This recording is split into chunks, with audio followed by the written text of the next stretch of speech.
Assalamualaikum warahmatullahi wabarakatuh. Alhamdulillahirabbil alamin.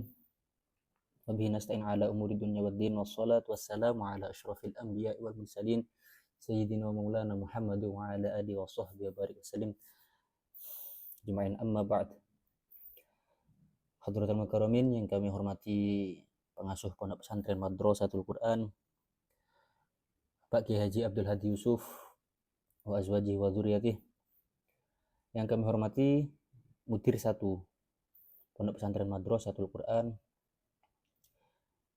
Romo Kiai Haji Ahmad Musta'in Syafi'i hafizahullah wa azwajihi wa dzurriyyatihi.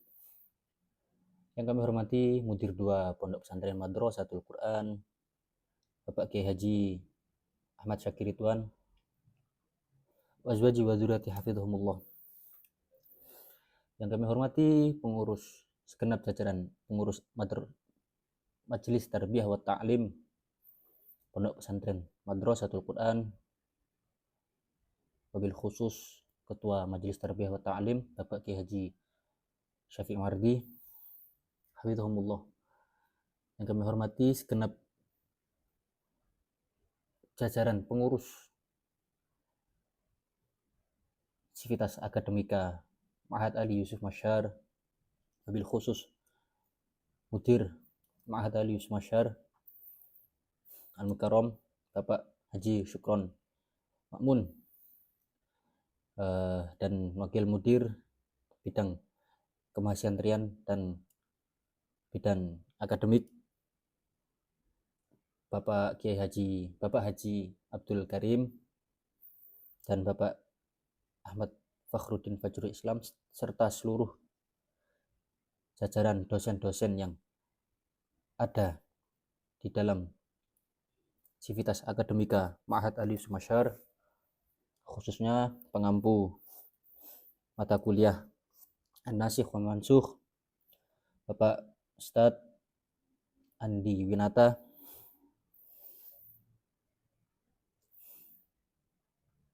sebelumnya singkat saja saya di sini ingin sedikit menjelaskan tentang ilmu nasikh mansukh. Sebelum itu saya ingin memperkenalkan diri. Nama saya Muhammad Thohir Muharrar Asy'arani atau biasa dipanggil Kevin.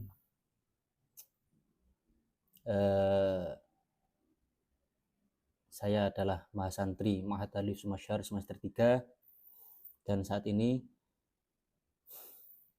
saya sedang melaksanakan tugas menggugurkan kewajiban untuk tugas mata kuliah An-Nasikh wal Mansukh. Jadi insyaallah 30 menit ke depan kita akan belajar bersama mata kuliah Nasikh wal Mansukh. Sebelum itu saya memohon maaf sebesar-besarnya apabila kedepannya penjelasan saya kurang jelas ataupun banyak sekali kesalahan. Semua itu murni karena kekurangan kami. Jujur saja saya sangat lemah dalam pelajaran Nasikh wal Mansukh ini karena saya sendiri juga kurang paham. Tapi insyaallah saya akan usaha sebaik-baiknya untuk menjalankan kewajiban saya sebagai mahasantri, yaitu melaksanakan tugas dengan sebaik-baiknya. Ya, langsung saja. Sebelum itu saya ingin sedikit menjelaskan apa sih Nasikh wal Mansukh itu ya. Jadi Nasikh Mansukh itu adalah suatu cabang ilmu tafsir. Nah, jadi Nasikh Mansukh itu merupakan suatu cabang ilmu tafsir. Maksudnya gimana cabang ilmu tafsir? Jadi gini.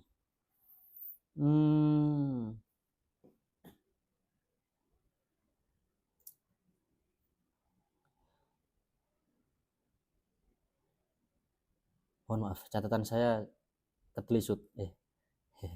Jadi gini, ilmu Nasikh Mansukh adalah cabang dari ilmu tafsir yang membahas ayat-ayat Quran yang mengalami nasakh, penghapusan hukum, ataupun mansuh tetap berlaku. Konsep ini berkaitan dengan dinamika hukum-hukum syariat yang diturunkan Allah sesuai kebutuhan umat Islam pada masa tertentu.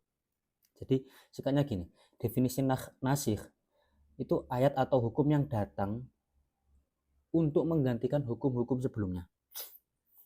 Nah, mungkin dari sini masih kurang bisa dipahami. Oke, lanjut dulu, nanti kita akan jelaskan lebih rinci. Selanjutnya itu apa? Mansuh. Mansuh itu ayat atau hukum yang diganti atau dihapus oleh nasikh. Jadi mansuh itu suatu ayat atau hukum yang diganti atau dihapus oleh nasikh. Contoh, kita akan berikan contoh biar sampean semua paham.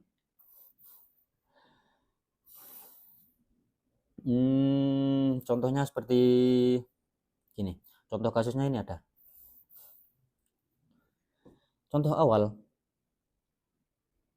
ada di dalam Al-Quran kan dijelaskan tentang khomer itu memiliki manfaat, tetapi juga dosa besar.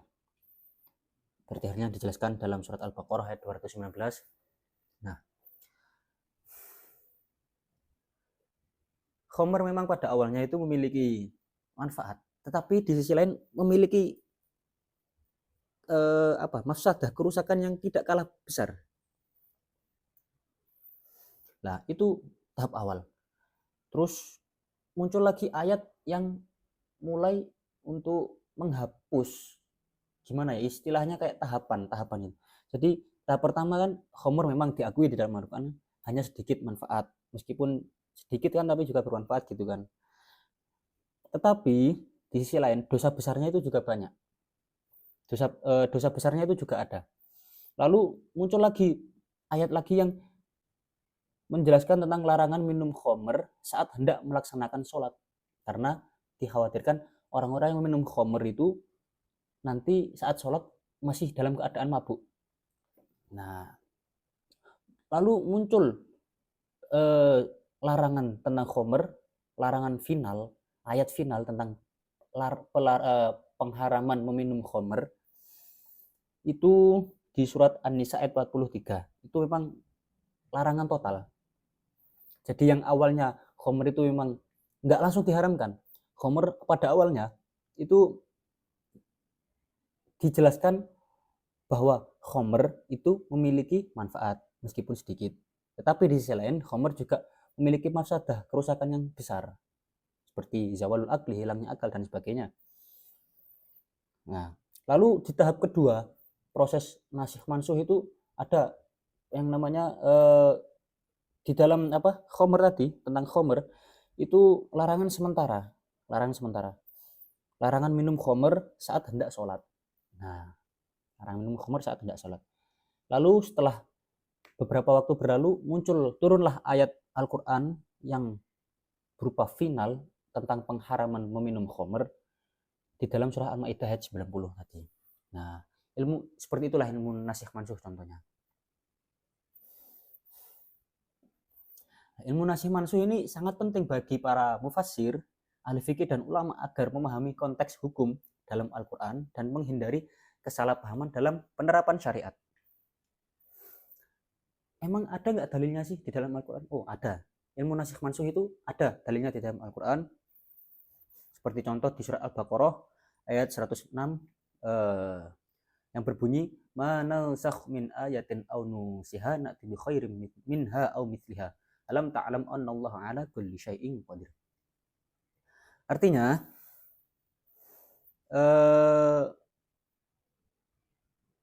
gimana ini contoh?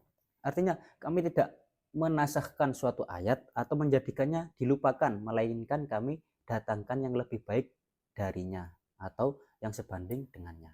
Seperti itu. Ada juga dalil lain yang terletak pada surat An-Nahl ayat 106 insyaallah. Ayat 106 itu ayat 101. Yang 106 tadi Al-Baqarah tadi. Nah, ayatnya gimana bunyinya? Wa idza badalna ayatam makana ayah wallahu makana ayati wallahu a'lamu bima yunazzilu qalu innama anta muftaw bal aktsaruhum la ya'lamun. Nah, yang artinya, dan apabila kami mengganti suatu ayat dengan ayat yang lain, padahal Allah lebih mengetahui apa yang Dia turunkan. Seperti itu. Jadi itu dua ayat tadi merupakan dalil tentang ilmu nasikh wal mansuh. Meskipun banyak juga, tidak sedikit juga ulama-ulama, para ahli tafsir, ahli Quran, ahli fikih dan sebagainya itu yang menafikan ilmu nasikh mansuh. Tapi di sini berhubung karena ada tugas matkul nasikh mansuh, kami dengan sangat bukan dengan sangat terpaksa, kami ya berpura-pura percaya, tapi tidak berpura-pura. Gimana ya enaknya?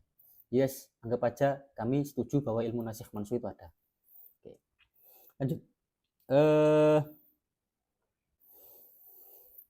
Langsung saja kita mulai ke pembahasan karena waktu sudah mulai berjalan. Bismillahirrahmanirrahim. Sebelumnya saya memakai kitab An-Nasikh wal Mansukh fil Qur'anil Karim yang dikarang oleh Al-Qadhi Abu Bakar bin Muhammad Abdullah bin Muhammad bin Abdullah bin Arabi Al-Mu'afiri Al-Maliki. Nah, siapa sih pengarangnya? Sebelum kita masuk ke pembahasan, alangkah pentingnya jika kita mengetahui siapa sih pengarang kitab ini, biografinya seperti apa. Jadi gini, kehidupan. Jadi saya langsung bacakan aja. Nabzatun anil muallif, ringkasan tentang kehidupan muallif kitab ini dari riwayat dan perjalanan ilmiahnya, kehidupannya, riwayat dan perjalanan ilmiahnya. Sekilas tentang penulis ini, ia adalah Muhammad ibnu Abdullah ibnu Muhammad ibnu Abdullah ibnu Ahmad bin Muhammad bin Abdullah bin Arabi al-Ma'afari yang dinisbatkan kepada Ma'afir bin Ya'far bin Malik bin Al-Harith bin Murrah bin Adab, dengan nasab yang dihubungkan oleh para ahli nasab hingga kepada Qahtan. Nah, muallif ini atau Imam Ibnu Arabi, kita pakai nama Imam Ibnu Arabi aja ya, itu lahir pada tahun 468 Hijriah. Nah, sebagaimana diceritakan oleh muridnya Ibnu Bashkwal di kota Sevilla pada masa pemerintahan Bani Abbad. Ayahnya adalah salah satu fuqaha dan tokoh terkemuka di Sevilla. Ia diangkat oleh Bani Abbad sebagai menteri dalam pemerintahan mereka dan memiliki kedudukan yang agung di kalangan mereka. Ketika Murabitun masuk ke Sevilla dan menjatuhkan kekuasaan Bani Abbad, ia keluar bersama ayahnya untuk menunaikan ibadah haji. Perjalanan ini berlangsung pada tahun 484 Hijriah sebagaimana disebutkan oleh dirinya sendiri dalam Risalah Al-Mustabsir. Dalam risalah tersebut ia merinci tempat-tempat yang disinggahinya mulai dari Sevilla ke Malaga, lalu ke Granada, kemudian berlayar ke Aljazair dan dari sana menuju Mesir meskipun kapalnya mengalami kecelakaan hampir tenggelam. Mungkin ini terlalu kurang penting ya, kita langsung skip aja.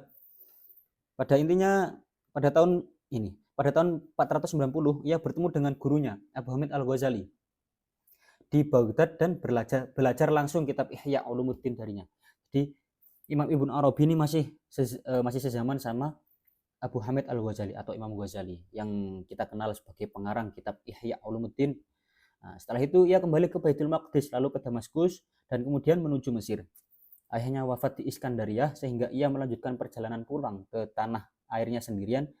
Dan dalam perjalanan pulang itu, ia singgah di Tunisia, kemudian Aljazair, hingga akhirnya tiba kembali di Sevilla pada tahun 495 Hijriah. Nah, Imam Ibnu Arabi itu wafat di tahun Maghila, dekat kota Fez, dan dimakamkan di sana pada bulan Rabiul Akhir tahun 543 Hijriah.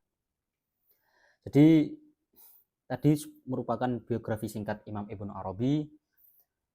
Perlu diketahui bahwa Imam Ibnu Arabi ini seorang alim yang memiliki banyak guru yang tidak bisa kami sebutkan di sini karena keterbatasan sumber dari kitab. Tapi yang jelas salah satu gurunya yakni Imam Al-Ghazali yang merupakan seorang pengarang kitab Ihya Ulumuddin.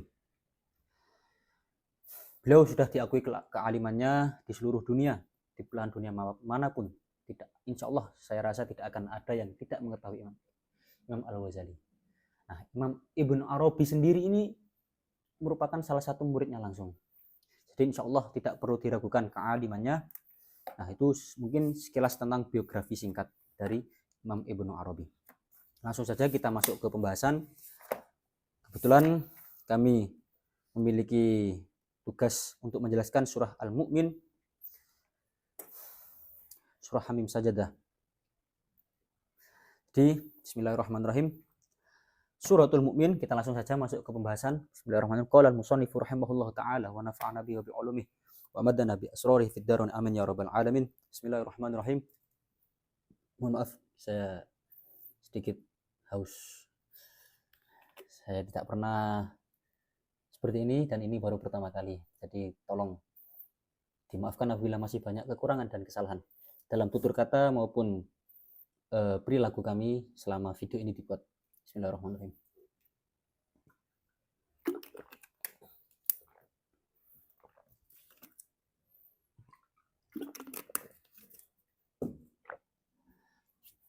Bismillahirrahmanirrahim. Suratul Mu'min wa ya awwalul hawamim as-sab' dibajul Qur'an al-mutawaliyah fi nuzul wahidah ba'da ukhra wa laysa fil Qur'an fi dhalika mithlah.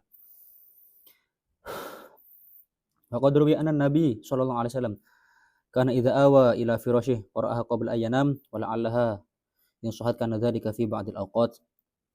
Mungkin karena waktu sudah terlalu panjang ya, mungkin kita singkat-singkat saja. Kita jelaskan langsung surat Al-Mu'min. Fiha minan nasakh ayatan.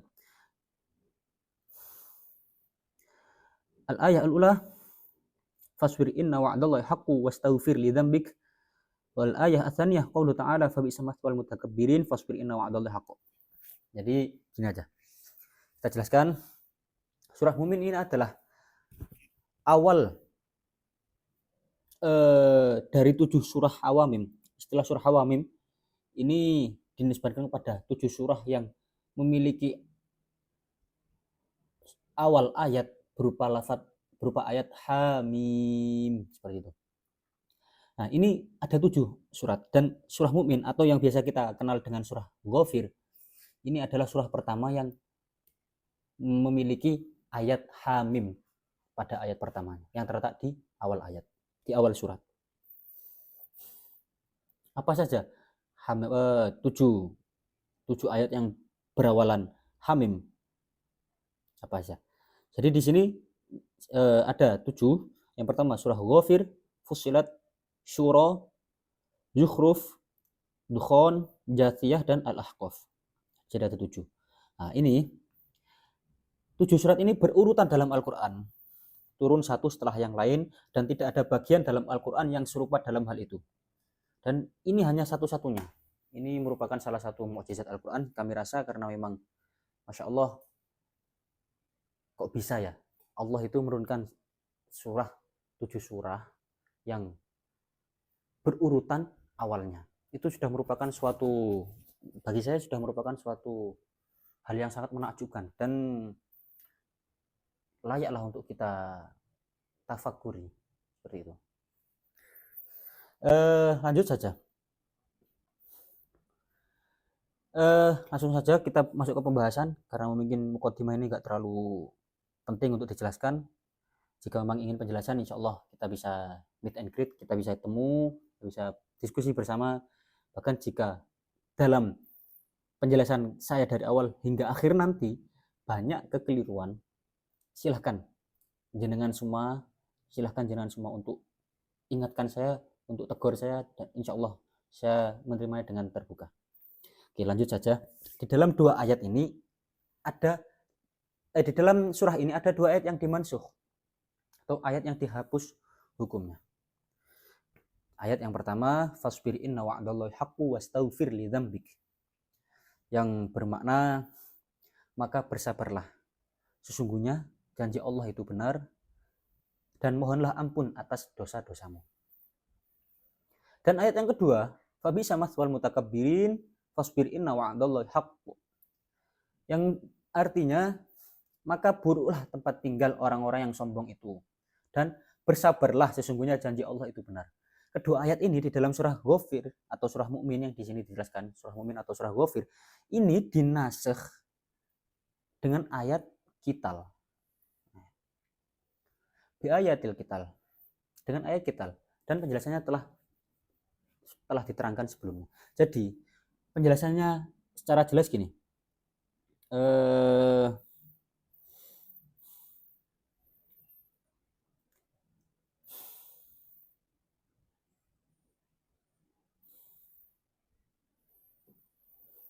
Dua ayat ini kan menjelaskan tentang perintah untuk bersabar. Sesungguhnya janji Allah itu pasti benar. Wastaghfir li dzambik. Fasbir inna wa'dallahi haqqu wastaghfir li dzambik fa bi'sa maswal mutakabbirin fasbir inna wa'dallahi haqqu. Jadi intinya kedua ayat ini kan menjelaskan perintah untuk bersabar. Perintah untuk bersabar terhadap perilaku dari kaum-kaum kafir. Nah, lalu ayat ini, kedua ayat ini dinasakh atau diganti hukum dengan ayat Qital. Jadi setelah dua ayat ini ada, turunlah ayat-ayat Qital yang memerintahkan umat muslim untuk memerangi orang-orang kafir. Seperti itu. Nah, singkatnya seperti itu. Karena mungkin waktu tidak banyak dan kami merupakan salah satu santri yang berusaha untuk disiplin waktu terutama. Karena memang tugasnya 30 menit, jadi kami akan coba untuk mempersingkat menjadi 30 menit. Untuk pembahasan selanjutnya langsung saja. Bismillahirrahmanirrahim.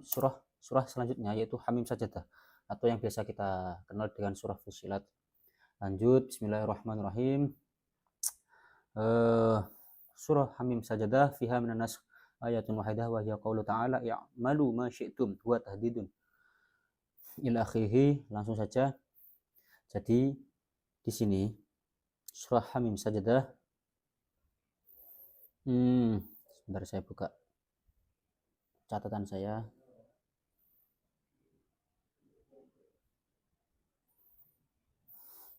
Jadi seperti ini. Di dalam surah Hamim Sajadah ini hanya satu saja ayat yang dinasakh, yaitu ya'malu ma syi'tum. Ayat ini adalah ayat tahdid atau ancaman, dan ancaman tersebut dinasakh oleh ayat-ayat tentang perintah perang sebagaimana telah dijelaskan sebelumnya. Nah, jadi ayat ini ya'malu ma syi'tum, lakukan bahasa Jawanya itu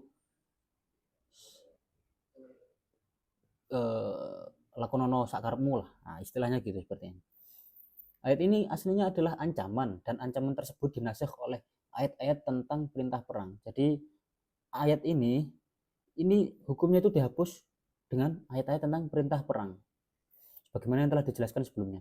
Namun di sini ada seseorang yaitu Ibnu Habib. Ibnu Habib ini terjatuh dalam kekeliruan besar di dalam redaksi kitab ini. Ibnu Habib itu terjatuh dalam kekeliruan yang besar dengan berpendapat bahwa ayat i'malu masyitum, kerjakanlah apa yang kalian kehendaki, terus liman syaa minkum ayyastaqim, bagi siapa yang menghendaki untuk tetap istiqomah, dan ayat faman syaa falyu'min wa man syaa falyakfur yang memiliki arti maka barang siapa yang mau beriman silahkan, dan barang siapa yang mau kufur silahkan. Semua ayat itu dinasakh oleh ayat wa ma tasyauna illa ayyasha Allah, dan kalian tidak akan menghendaki sesuatu kecuali jika Allah menghendakinya. Nah, menurut di sini ucapan dari Imam Ibnu Arabi ini memiliki pendapat seperti ini. Pendapatnya Ibnu Habib tadi itu adalah suatu kebodohan yang besar dan kesalahan fatal. Sebab ayat wa ma tasyauna illa ayyasha Allah itu merupakan akidah yang benar. Wa ma tasyauna illa ayyasha Allah yang memiliki arti dan kalian tidak akan menghendaki sesuatu kecuali jika Allah menghendakinya. Nah, itu merupakan akidah yang benar dan pernyataan yang jujur dan tidak mungkin dinasakh. Kebenaran ini tetap berlaku sepanjang masa dan tidak akan berubah bagaimana ayat-ayat yang menjelaskan tentang kebebasan kehendak manusia. Contoh liman syaa minkum ayyastaqim dan faman syaa falyu'min wa man syaa falyakfur. Ayat-ayat ini tidak saling bertentangan, melainkan saling melengkapi. Jadi pendapat Ibnu Habib tadi itu menurut Imam Ibnu Arabi itu suatu kesalahan, suatu kebodohan yang besar dan kesalahan yang sangat fatal. Kenapa kok bisa ayat-ayat liman syaa minkum ayyastaqim faman syaa falyu'min wa man syaa falyakfur dan wama tasyauna illa ayyasha Allah dan i'malu masyitum itu dinasakh dengan wama tasyauna illa ayyasha Allah. Seperti itu.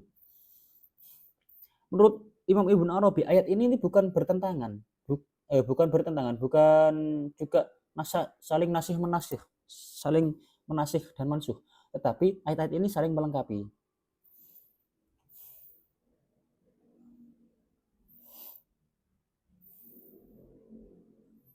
Seperti itu.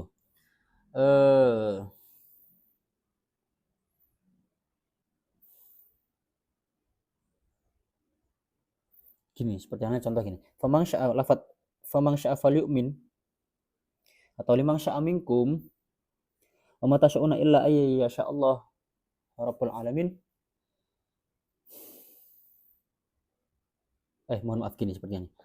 Faman syaa falyu'min lafat ayat faman syaa falyu'min wa man syaa falyakfur di surah Al-Kahfi ini telah dijelaskan bahwa ayat tersebut menegaskan kebebasan manusia untuk memilih tetapi dalam koridor kehendak Allah.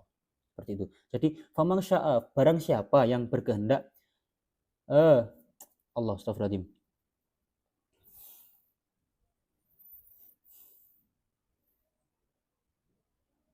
Jika Allah berkehendak maka kalian menjadi mukmin dan jika Allah berkehendak maka kalian menjadi kafir. Itu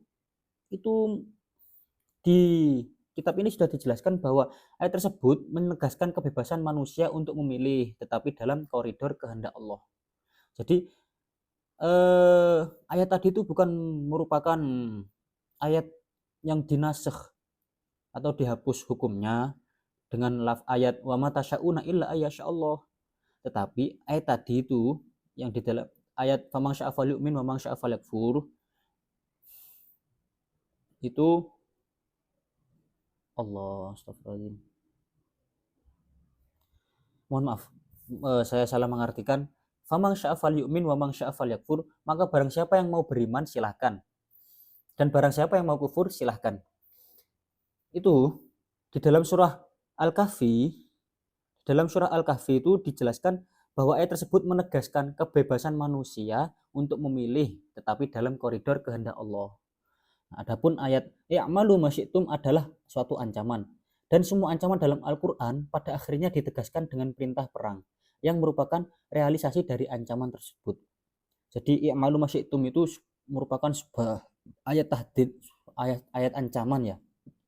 Dan semua ayat ancaman di Al-Qur'an itu pada akhirnya tetap ujung-ujungnya perintah perang seperti itu. Jadi karep-karepmu lah ngono istilahnya. Ya malu masyitum itu kan ditujukan insya Allah ditujukan kepada orang-orang kafir. Ya malu masyitum. Dan pada akhirnya kan tetap munculnya ayat perang itu untuk menasakh itu ayat tersebut. Lalu bismillahirrahmanirrahim ada juga ayat lain yang sebagian ulama ini memiliki pendapat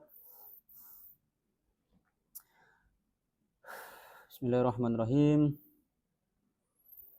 Idfa' billati hiya ahsan fa idzal ladzi bainaka wa bainahu adawatun ka'annahu waliyyun hamim.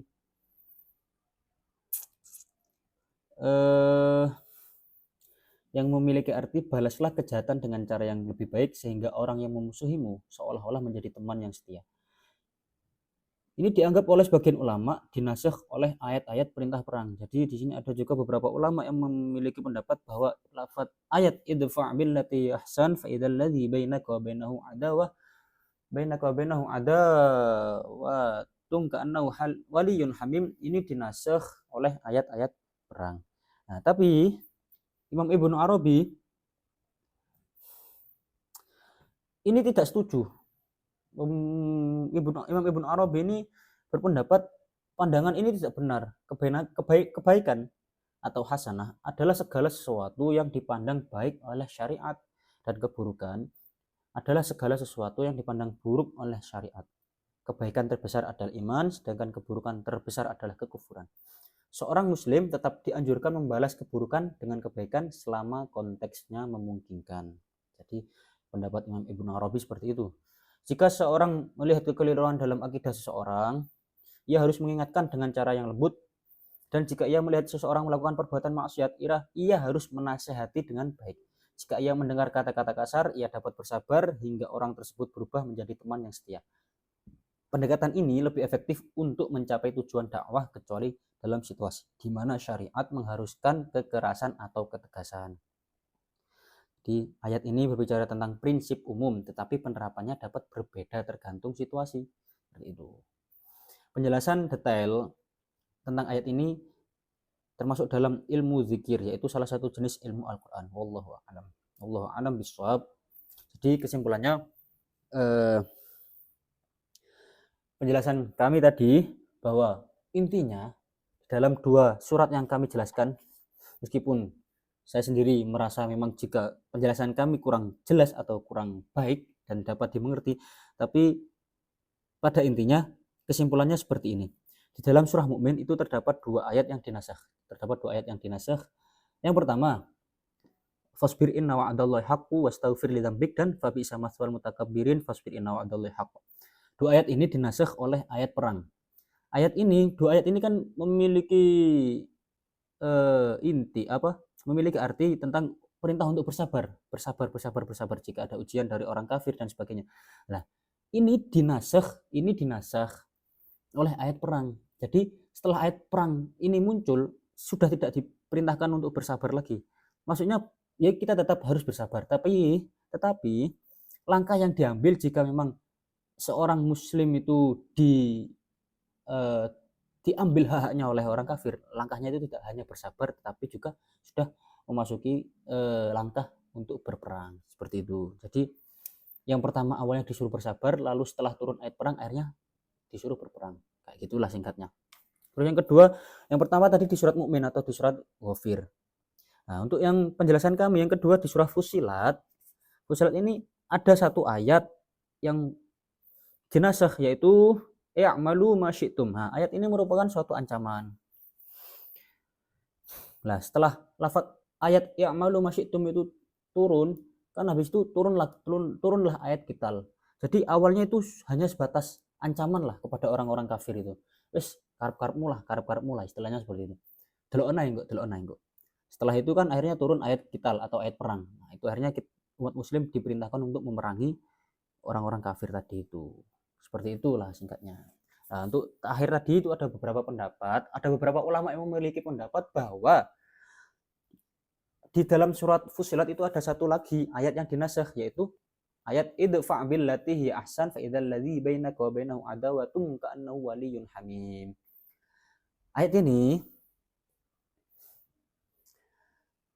sebagian ulama memiliki pendapat bahwa ayat ini dinasakh juga dengan ayat qital, tapi Imam Ibnu Arabi atau muallif kitab ini itu tidak setuju. Karena sesungguhnya ayat ini itu kan prinsip umum. Kebaikan adalah sesuatu yang dipandang baik oleh syariat, dan keburukan adalah segala sesuatu yang dipandang buruk oleh syariat. Kebaikan terbesar iman, sedangkan terburuk itu kufur. Nah, anjuran bagi setiap muslim itu tetap harus membalas keburukan dengan suatu hal yang baik. Jika sampai disakiti oleh orang, oleh teman, sampai juga tetap harus untuk memiliki kewajiban untuk berperilaku baik selama konteksnya memungkinkan dan tidak melewati batas kita sendiri yang memiliki batas kan. Seperti itu. Jadi menurut Imam Ibnu Arabi, ayat tadi idfa' billati ila akhirih itu tidak masuk ke dalam nasakh. Makanya di kitab Imam Ibnu Arabi ini hanya ada satu ayat di dalam surah Fussilat yang dinasakh, yaitu i'malu ma syi'tum, yang merupakan ayat ancaman terhadap orang-orang kafir. Wallahu a'lam bishawab. Kami mohon pamit. Ihdinas siratal mustaqim. Wassalamualaikum warahmatullahi wabarakatuh.